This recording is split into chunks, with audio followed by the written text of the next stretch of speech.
God bless everybody today. It's December 23rd of 2023. I wanted to bring this information to you. I think it's extremely important. I've been talking about that December 22nd of 23 date for some time, which is 10 Tevet. And we seem to be having this buildup of 2 Kings 24 where we have those proxies getting ready to an attack or do an invasion, potentially through Hezbollah in the northern and eastern portions of Lebanon, Golen Heights, and the West Bank, could potentially do an invasion into Jerusalem or Israel and start to siege Jerusalem. So in my paradigm, when I had changed those dates from Gregorian to Hebrew calendar dates, it went to from 10/10 of 23 to December 22nd of 23. And I know nothing happened on the 22nd, but what I want to bring to your attention is maybe we should be looking at the original siege date of 10/10 when it happened in 588 BC, BCE, depending on how you look at it. And it looks like we have this buildup of Hezbollah and these attacks from Israel into Lebanon, West Bank, and Golan Heights, that this is starting to see a buildup. So maybe we need to be looking at the original siege dates, and that's not easy to find. It took me a while to actually go and find this date of January 15th. So maybe we're looking at a buildup between now and January 15th. Now, I don't know if this is going to happen. Like I say, I'm an analyst. When I find pieces of information, I bring them to your attention because it's extremely important. We did see that potential invasion and attack by Israel on October 9th, and that seemed to play out. But this one didn't quite play out, and so let's expand this into the future. I want to show you what I found. You tell me what you think, if you want to comment. But I'm looking into the future another couple 3 weeks here, because January 15th could matter, and so I think it's extremely important. So let's look at this real quick. So on January 15th, we have a siege on Jerusalem, which begins in 588 BC. Now, this is Nebuchadnezzar II. Okay. There was a siege in like 425 BC, but that was a totally different thing. We're looking at the 588 BC. Many centuries ago, on January 15th, 588 BC, as nearly as most historians can figure out, and it is hard to figure these things out, so we're trying to figure out what date we would potentially see a siege on Jerusalem by its proxies, as indicated in 2 Kings 24. We would see Lebanon, Golan Heights, West Bank, Syria, Iraq, all attack basically at the same time and possibly do an invasion. Then that would have potentially a capture of a president or leader of Israel that would be taken back to Turkey. And this is about Turkey, so I consider Nebuchadnezzar II here, in this case Erdogan of Turkey.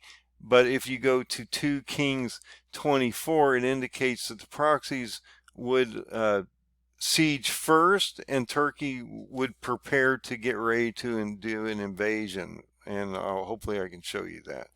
And then it indicates that I think this is extremely important. This is something we need to be looking at, that when he laid siege to Jerusalem, we should be looking at 2 Kings 25, because it describes the siege, the famine, and the final defeat of 2 years later, approximately 18 months, like I've been talking about. So it's extremely important that we look at all these dates, and it looks to me like this is starting to form. So maybe we're in the proximity or the ballpark of the dates, and it's literally a date that happened in the past. Like I've talked about, it happens in the past, not necessarily in the future. I don't necessarily know these dates. They're extremely hard to find. So it's extremely important, though, that I think we try to line this up with what's happening today, because I keep talking about this parable of the fig tree and how this all happens to happen before May 14th of 2028. So I think it's extremely important that we look at how he's laid this out. And I keep saying this is a past to future prophecy. It will happen almost exactly the same. I may be wrong on this, but it sure looks like it's playing out. And he gives you all these indications in the Bible that give us a pathway to the future. And he said, in my opinion, he would tell us all things before they happen. So I'm guessing he's trying to tell us something here.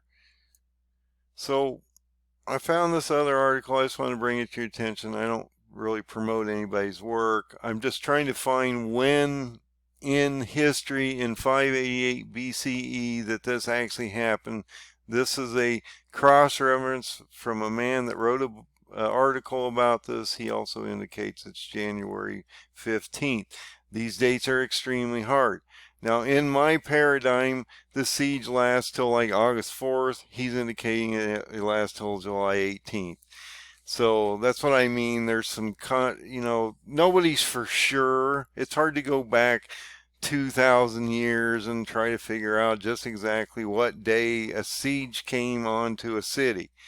Based on what I've found, and there's not a lot of information out here, so I'm sort of guessing on this. But maybe it is original siege that happened in the past on that very specific day, which would be around January 15th. We're watching this build up right now of Hezbollah and how Israel is doing bombing, and Hezbollah is launching barrages of missiles, and so we've got all these different things. Another thing that we have to watch is when Israel goes into Hezbollah and starts to create this buffer zone that they're talking about, there's a tunnel structure underneath this area too, because that's what they've been doing, building tunnels and stuff. So this is going to be the same problem that they're having down in Gaza with Hamas, that they're going to end up with Hezbollah up north, and they're going to realize that they're entrenched in another tunnel war and a similar situation as what they've had. We just saw the UN pass another resolution to try to get another ceasefire or stoppage of the war because of the humanitarian crisis down there. And they talked about potentially now over 20,000 people have been killed, and who knows how many injured. And so I just wanted you to realize that this is a possibly extremely important day as we work through the next 3 weeks, and we can watch this build up on this front of Israel to Lebanon, West Bank, and the Golen Heights, that this might be something that could truly and easily build up in the next 3 weeks. So I just want you to realize this date could be extremely important. And another thing that caught my eye was when I Googled Ezekiel, and it can be spelled a different way also, depending on what Bible and Hebrew different things you're using out here, but it's Ezekiel 24, okay? And we're talking about that ninth year of the 10th month of the 10th day. We're talking about Reuben Revelin, which is Zedekiah. This would be in 23 because he was a leader in 2014. 9 years later, it's 2003. 10th month of the 10th day. That took me to from the Gregorian calendar of date of October 10th of 23 to the Hebrew calendar date of 10 Tevet of this year, which was December 22nd of 23. But then it says here that it was on January 15th during the 9th year of King Jehoiachin's captivity. So that's really interesting that you would see that date here in Bible Gateway when you Google Ezekiel 24, and it indicates that we have potentially a date of January 15th, which is when this siege happened. And it indicates right there that on this very date, the king of Babylon began his attack on Jerusalem. Now, if you go into 2 Kings 24, it indicates on that very day that Nebuchadnezzar, the king of Babylon, would come upon him, and he would basically get ready to attack. I say it's an invasion approximately about that time. Maybe I'm wrong. Maybe the invasion won't happen on January 15th, but it indicates that the Turkey, or the king of Babylon in this case, in the future, and Jehoiakim became his servant all about the same time. And so I'm looking at this possible invasion of Turkey, potentially in the next 3 weeks, sometime either during that time or on the 15th or just after that. We would see Turkey invade, and then it talks about these 4 different regions that will actually attack Israel. We talked about that in my last video about how we would see the proxies of Iran originally attack. There aren't going to be actually proxies of Turkey, because when Turkey gets into this battle, because they're Lebanese and Palestinians, they're going to follow the Muslims and not necessarily Iranian groups of people. So when you look at these 4 bands, we have to look at them and realize that they would be the ones actually attacking originally, and Turkey would come in later. And actually, if you go into that one article, so when I took you to this article about Jehoiakim, when you come down here, it indicates in the month of November or December, we're in December, the king of Babylon assembled his armies. And so maybe we're going to start to see Turkey, now that the UN really isn't going to stop the war, they're not going to get a ceasefire, they're just putting more humanitarian aid into the country. The Turkey's going to start assembling his armies before the end of this month, and he would invade sometime before the end of this month or the beginning of next month, lay siege to Jerusalem, and on the 2nd day of Adar, 18 months later, they actually break into the city. But it sort of indicates that around November, December, possibly, if it works off history, that we would see the assembling of the army in possibly the end of this month, and then a siege into Syria, and then by March 16th, we would literally see on to Adar the city basically taken over. So I think it's important that we understand that Nebuchadnezzar, or Turkey's getting ready to invade. It's not necessarily at the same time that we see the original attack on Jerusalem, but they're going to be basically headed by Turkey, because when Turkey gets in this game and they've had all those meetings, I believe that they'll just abandon Iran and they'll go to the Turkish side of this equation, and all those weapons that Iran's been funneling into these Lebanese armies in Hezbollah and down in Gaza through Hamas will basically fall into the hands of Turkey, because they'll be through Turkey's proxies and not Iran's proxies. Once Turkey gets in the war, these proxies will change their allegiance to the Muslims, not necessarily to the Iranians.